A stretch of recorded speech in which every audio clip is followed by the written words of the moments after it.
right, let's do it. Afroman, Cassius Morris, it's a pleasure. Yes, sir. Same here, brother. Beautiful. Glad to be in Edmonton. Edmonton, we sure are in Edmonton. You can tell by the weather.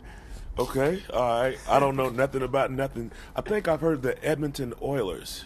That's about all you've heard. Okay. But my Canada game is like, it's my app is being updated as we speak. You know what I'm saying? That's right. You're I'm upping it right now. Yeah, got a cool ass crash course going on.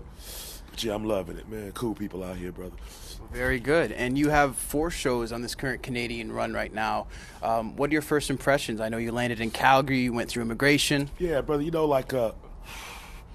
There's a thirst for hip hop that I see move around. Like, when New York first came out with hip hop, the New Yorkers loved it. They appreciated it, and they still do. Yeah. But like, they were spoiled because they had access to it. So after K-Day was invented and all those rappers started coming to L.A., the thirst was hungrier. Well, the thirst was hungry. The thirst was hungry. I hope that makes some sense. But it was more demand. Yeah. We wanted it more because we didn't have access to it. Right. So then the energy was in L.A. A New York rapper could go to L.A. and get paid. After we get spoiled with Ice Cube and Ice-T and Eazy-E, then we get spoiled. And next thing you know, they got to fly down south to get that thirst. Right. You know what I'm saying? From down there. Before I get too high and talk too long, I feel that thirst here. When I came here, I totally feel you. It's that energy that, like, I still get we got another energy in the States. It's cool, but we accustomed to it. They appreciate it, but it's a tradition and it's something else. But I feel that thirst here. It's like that frontier, that thirst. So, I totally know what you're saying. It's because we really love the culture that's going on in the States, and there is just a hunger and a thirst for that. So you're noticing that. So what's it been like interacting with the Canadian fans, especially now that marijuana is legal? We're out here just doing our thing. What's that been like for you? Yeah, dude. Everybody's been real nice, man. Been real fun. Fans, stoners, and then even like square like civilian people, like they don't even know what's going on. They hi, oh, you look nice, So it's been a real upliftment, just coming out. You know what I'm saying? Canada. It's so funny, like just being from the States, like my brain don't go past Detroit. You know what I'm saying? Right. But I'm like, man, I'm missing out on all this up here, man. Like, it's a big world out here. Whoa. And you were born in L.A., correct? Right. And then you ended up in Mississippi. Yeah. Back and forth, but yeah, Mississippi, that's where I blew up at. I hear you in the song Mississippi talking about how much you're longing for going back. And it's been written about how you had issues in Los Angeles. You weren't liking the lifestyle as much. So I was just curious if there were any specific things about the lifestyle that you didn't like as much. Okay, L.A. See, when you're born in L.A. and you never been nowhere, you can't compare it to nothing else. Now, I'm going to say, L.A. has the best weather in the world. Yeah. Between San Diego and L.A., it's the best weather in the world. Now, I grew up in that, so I took that for granted. I didn't know. I thought the rest of the world was like that too. Right. But no, fuck no. But I grew up in L.A. and I just didn't know that I could get a job better somewhere else. I didn't know that I was paying too much for real estate. I didn't know, and I guess for the best weather in the world, you're gonna have to pay a couple of dollars. I guess they're taxing. You're gonna have to pay $2 million for a house in Compton. You know what I'm saying? Right, exactly. And get beat up taking the groceries in the house. You know what I'm saying? So,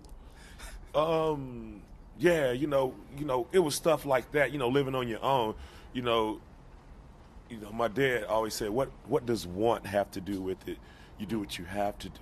Right. You do what you should do." He said, what you should do is go to Mississippi and live because the cost of living is cheaper. And man, I love L.A. and it's like, in that midnight train to Georgia, that song, all that stuff hit hard. Yeah. Because I love being home. But this and that. I hope I'm answering your question. No, you are answering the question. I'm just running my mouth. We want to hear Afroman's perspective. That's what we want to hear here. So let me ask you about this. You started your career really, really young, and you talk about having that drive and making the right moves, about cost efficiency and such. So tell me what it was like for you starting off in the 8th grade with your music. What was that hustle like, just pushing your songs in school? It was intriguing. You challenge life. you stomp back at life and say, yes, I can, you know. So I got inspiration, like, you know, like a rapper would, you know, if you don't watch it, if you're an outsider looking in, a rapper would have you believe like that he's just so great, he's just so perfect, and he just has these things already, you know, like the Sugar Hill Gang, and they was rapping. And they said they caught the bus to that show. I got bodyguards, 2 big cars. I definitely ain't the whack.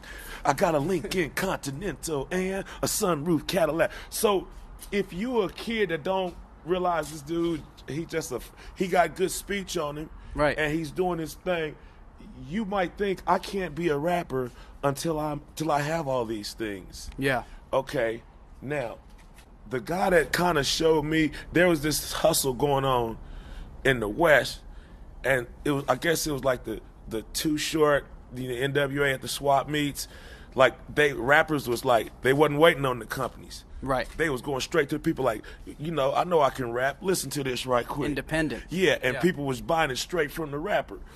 And you know what? You sell 10,000 copies times $10, that's $100,000. You know, to a little kid, you know, that's a lot. That's a lot of especially money at that time. At home with your mom, you know what I'm saying? Yeah. So, you know what I'm saying? Man, I'm feeling good here. I go. That's okay. But yeah, I started in the 8th grade. Too Short. Yeah.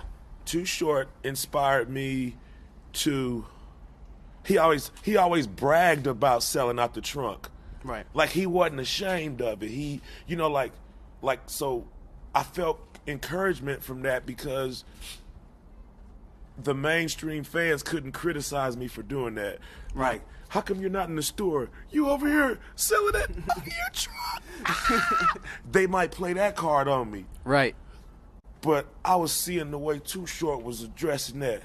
You got to see how he played it. He was having money, having everything the other rappers was having, right. And he was like, I got it out my trunk. And then he'd let you know how he made more than the cat that got the deal. Exactly. In different ways, and then, you know, there's the E40. So I've always been inspired by, like, it's that West Coast hustler. You know, you sell it like you sell dope, man. You know, hey, rap tape, and it's like, it ain't dope. It's like, you know. Right. 100%. And, you know, I want to ask you about that in comparison to today's culture. You see so many rappers out there that they seem bigger than they are. And that's a big thing in even, you know, our current Instagram culture and stuff like that. What are your thoughts on that? And what are your thoughts on the way it's affecting new people trying to come into this generation of rap? Hey, man, this is where I am. At 44 years old, after smoking all the marijuana I smoked, drinking all the liquor, this is where I am. I'm enjoying everything for what it is to the fullest. Yeah. Okay? Now watch this. The Temptations sing My Girl. Mm-hmm. They dress in nice suits and they're talented. The Temptations might look at NWA and say, what the fuck? Right. So NWA cannot sing My Girl, right? But the Temptations can't sing "Fuck the Police." You know, no disrespect to the police. It's just a musical. Just the term, right? Yeah, this is a song.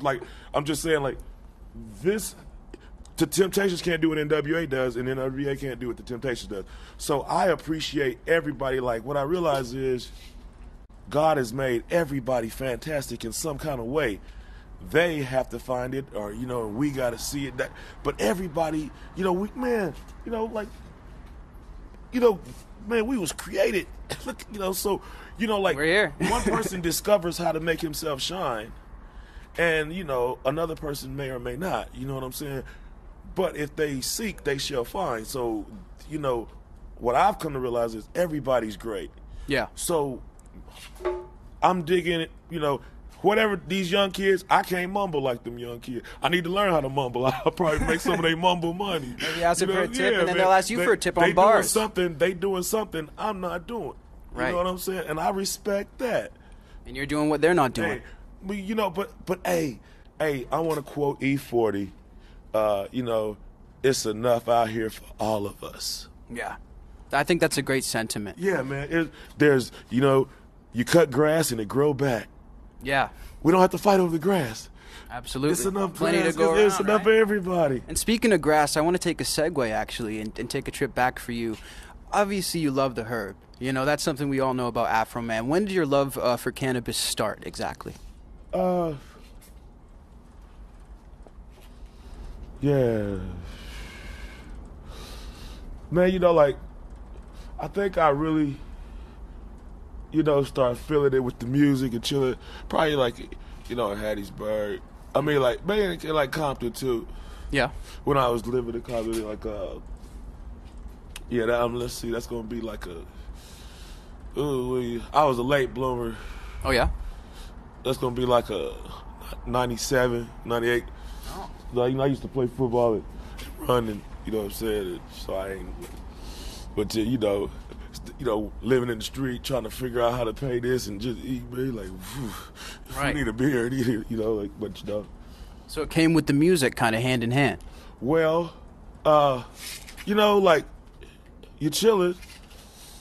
You know, I guess playing like DJ Quick and all that. You know, we be chilling, then we drinking 40. And the night just kind of get better in this like slow incline. So like, then you know, we started smoking the weed with it. Like, okay. So and on that note, I forgot what I was. No, you basically covered it. Your love affair with the weed, man. Let me ask you this: Howard Stern was one of the major influences that put you on the radio back in the '90s. Do you have a relationship with Howard? Do you know him at all? Nah, man. Howard Stern makes like so many millions of dollars per second. You know, I was unconscious of this. You know, I see like a movie of him or something. You know, but you know, boom, he calls me. You know what I'm saying? Like, all right, so bam, I go, and you know, we did the interview and everything. And help me find that interview too, man. Oh, there's an interview with you and Howard. Yeah, like when we did, you know, when Jay and Silent Bob was on there. Oh, cool. And this and that, you know what I'm saying? So, he stepped outside. So Howard Stern, hey man, come on. We go out, and so you know we smoking a joint, we talking, whatever. You and Howard? Yeah, chilling, you know. And so he's like, all right, man, later, man. He walks out. Then the camera crew just came to me like, he spent like 10 whole minutes with you, man. He just lost like $20 million like, smoking a joint with you. His time is money. Like, you know, I'm like, what? You know? Hey, man, you know. What an attitude. Yeah, man, he's yeah, so, I mean, we're like friends. Hey, when you get them kind of cats, like, if you wave at them once every 10 years, you're still friends. You're friends, right? You're close buddies. Hey, call me. He's called you many times. You got no answer. Hey, dude, you got to wave. Man, that's right. That dude don't got time to wave at you. He lost $300,000 waving at me. Yes. With a flick of a wrist. Hey, Joseph, you asshole. No, I wave. Hey, man, you know what I'm saying? So, yeah, man. That's so What's funny. up, Howard Stern? What's up, Howard Stern? Shout out, Howard. We love you, man. I know that your instrumental background goes back to church days. How many instruments do you play exactly? Okay, I'm gonna say I can do what I need to do. Okay. You know, like can't give me like sheet music. You know, like okay, but I can do me. Right. On drums, bass, lead guitar, and I can put enough keys in there, you know, to get my point across, you know. Very cool. Right on. Is there any particular favorite instrument that you like? I guess it's gonna be the lead guitar. Okay. Very cool. And you shred that too. I'm sorry? You shred that guitar. Well, hey, brother, you know, thanks for the compliment. Absolutely. Like I said, I do me, and I'm respecting what the next man does. You know what I'm saying? Like, I look at Slash or some other cat or Chuck Berry, you know, and man, it's like, okay. But, you know, I just have to stand back and be a fan of that, you know what I'm saying? Yeah. And then, you know, I got some music. I need to put some more time and put some more guitar solos. I want to thank everybody out there that's been checking out all the latest guitar solos and leaving the comments, man. I appreciate it. But yeah, I want to put some more into it. I kind of got like this, I don't know, this zone where I can. You're in a zone right now? Yeah, as I describe it, yes, I am. Yeah, I can feel it. Are you working on music right now or anything else? Right now, I got my new album, Cold Fro T5, COLDFROT. You know what I'm saying? In 5. Right. Yes. Cold 45, the video. Check that out. Check out Play Me Some Music. Check out the whole album.